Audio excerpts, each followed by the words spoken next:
Olá, pessoal. Na aula de hoje, nós vamos falar sobre Política Nacional de Segurança e Saúde no Trabalho, né, sendo mais específico na área do turismo. Né? Então, Política Nacional de Segurança e Saúde no Trabalho, né, ela está relacionada à legislação de segurança e saúde no trabalho do Ministério do Trabalho e do Emprego, né? Sendo que essas normas, né, para a área do turismo, elas foram criadas recentemente, né, e são importantes que sejam seguidas. Antes de mais nada, é importante ressaltar algumas características, né, dessa política e dessas normas de segurança. Em primeiro lugar, quando nós falamos em segurança no trabalho, a gente fala que a cultura da segurança no trabalho utiliza-se de 3 princípios, certo? Então, o primeiro princípio, o próprio princípio da segurança, o primeiro é o princípio tecnológico, que significa o quê? Conhecer a segurança, ou seja, desenvolvimento de planejamento e aprendizagem com relação à tecnologia de segurança. Então, você tem que procurar conhecer quais são, né, as formas de aumentar a segurança, né, do guiamento, né, segurança do turista, através tanto do processo de gestão da segurança, né, e esse sistema, o processo de gestão de segurança, permite avaliar a eficácia dos procedimentos, atingir conformidade em relação a eles e demonstrá-la a terceiros, né? Então, nada mais é do que você ter um controle, uma gestão, né, dessa questão da segurança. Segundo princípio é o da atitude, né, ou seja, é pensar a segurança, né? Esse sistema deve ser monitorado e medido constantemente por todos os envolvidos no seu dia a dia, de tal forma que possa ser analisado buscando seu constante aprimoramento. Então, no que consiste isso, né? No pensar a segurança. Você está sempre, após uma viagem, fazer um relatório dela. Antes da viagem, fazer um estudo do local e quais são os riscos e perigos que você pode ter ali durante o seu guiamento. Então, tá sempre, qualquer viagem que você fizer, terminou a viagem, faça um relatório, guarde ele, tenha um arquivo, né, porque se você for levar um grupo novamente para aquele local, você já sabe quais são os perigos, quais são os riscos e quais medidas você tem que tomar, né, previamente ou no local, né, durante o passeio, para evitar, né, qualquer acidente, tá bom? Terceiro princípio é o comportamental, que é fazer segurança. Esse aí tem a ver com o ambiente dentro e fora do trabalho. Então, é a prevenção, né, dentro da sua qualificação. Então, por isso que no curso técnico de guia de turismo nós temos, durante o terceiro módulo, se não me engano, né, aulas de primeiros socorros, né, e noções dentro dessa nossa matéria aqui, que é a saúde, noções de como minimizar os riscos ou evitar o problema de acidentes durante o guiamento. Como o turismo cresceu muito nos últimos anos, e o governo vem procurando normatizar, né, a atividade turística em todos os seus pontos, né, uma delas, a que primeiro foi a que criou um grupo de estudos sobre normatização, né, do setor, foi o setor de hotelaria. Então, por conta disso, né, o setor de hotelaria foi o que primeiro teve uma normatização, ou seja, a criação de normas técnicas, né, de segurança, e é uma coisa interessante, porque quando a gente pensa na hotelaria, nós pensamos na ida do turista a um local, né, ele vai com o intuito de se divertir, com o intuito de realizar um sonho, né, então o olhar dele está focado nisso. Só que ele tem uma mudança digamos assim, de habitat, né? Ele sai de um habitat que é a casa dele, que é a cidade dele, que é a região dele, em que ele tem convivência, que ele tem, né, conhecimento, e vai para um local diferente. Então, muitas vezes, essa mudança de habitat não ocorre da mesma forma na mudança de olhar sobre o local. Então, esse turista, ele vai ter, muitas vezes, dificuldade de identificar um risco, né, de identificar um perigo, né, durante essa atividade. Então, daí, né, a importância do guia na condução desse grupo, certo? Então, é dentro nesse sentido, né, que a gente fala que poucos são aqueles que, à primeira vista, identificam riscos na disposição física dos ambientes, né, durante um passeio. Né. Então, você tem uma qualificação de hospitalidade, né, em primeiro lugar, relacionada a normas técnicas para a área de hotelaria. Agora, a segunda área, né, que passou a ter normas técnicas, né, dentro de uma norma chamada BS 8800, é o Sistema de Gestão em Segurança e Saúde no Trabalho, com a ideia de uma gestão integrada de segurança no turismo. E qual é a ideia da BS 8800? Eu vou ler para vocês os itens dessa BS. Tá? Uma conscientização preservacionista aos profissionais do setor de serviços de hotelaria e do turismo, e, consequentemente, trazer benefícios aos seus colaboradores e usuários. E mais, a atividade como meio de propagação da filosofia preservacionista ao público e clientes internos e externos. Utilizar os conceitos da informação de engenharia de segurança, medicina do trabalho, gestão ambiental e gestão da saúde de forma integrativa e multidisciplinar. Discutir formas de minimizar os riscos inerentes à atividade dos colaboradores, clientes e meio ambiente.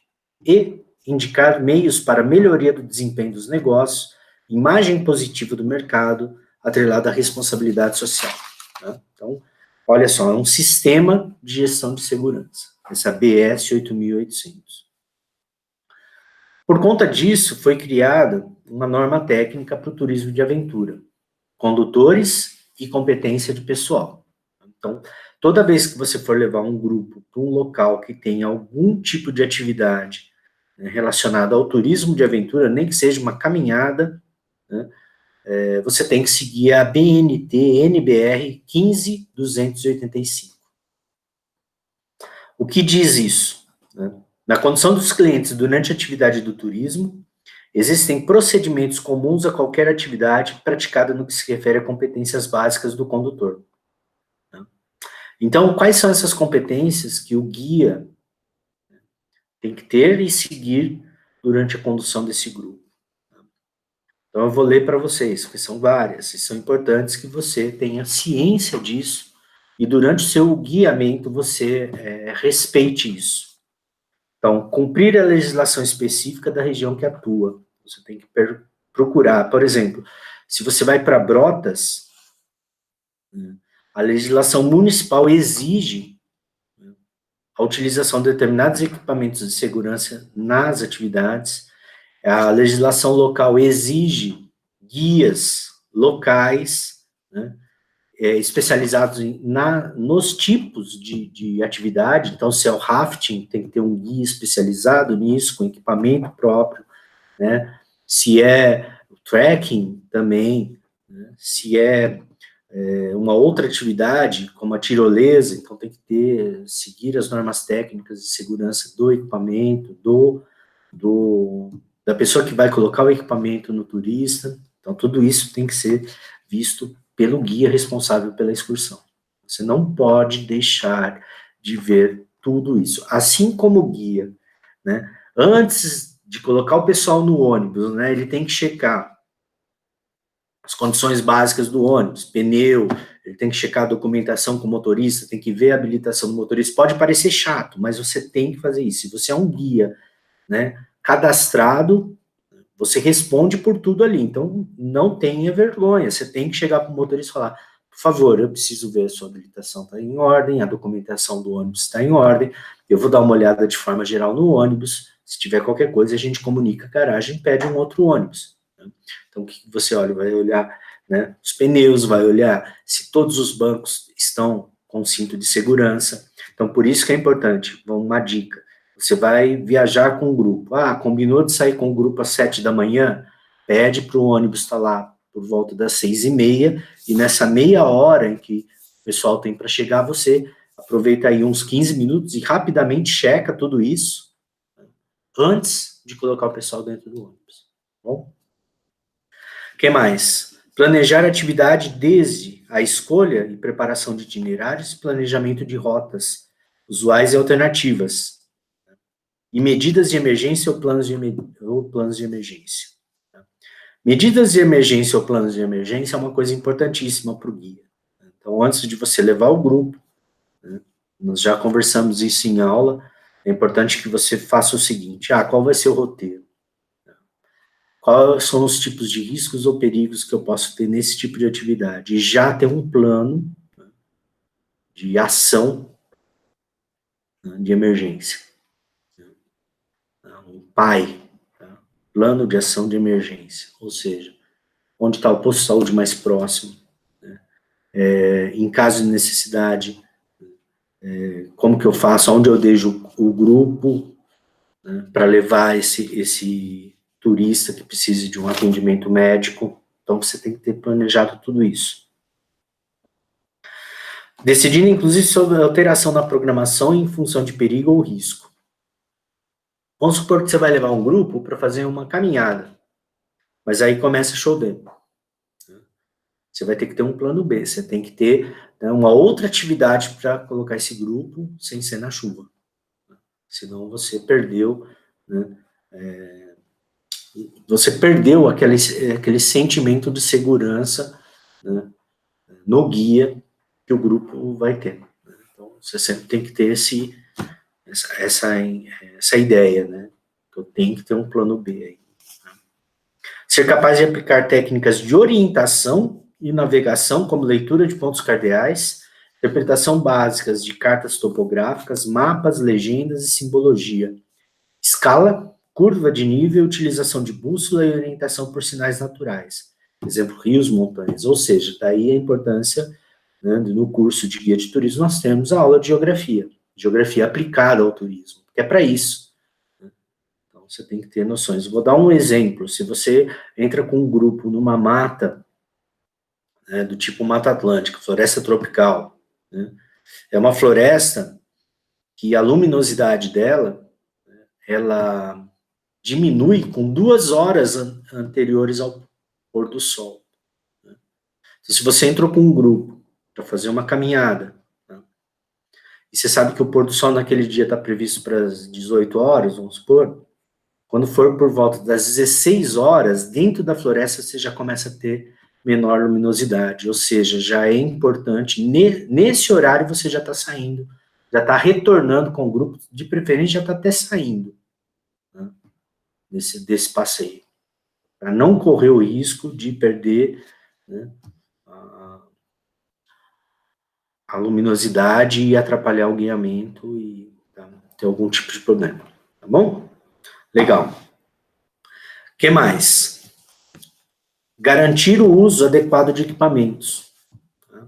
Então, isso é muito importante. Então, o guia ele tem que ser capaz de instruir o cliente quanto às técnicas mínimas e práticas necessárias para a realização da atividade, comunicando de forma correta e completa, usando tratamento e linguagem adequados, inclusive quanto ao procedimento de emergência e de mínimo impacto. Vou fazer uma caminhada, mesmo que seja numa área urbana. Gente, não dispersa do grupo, né? Ou seja, você vai orientar, você vai dar algumas dicas, né,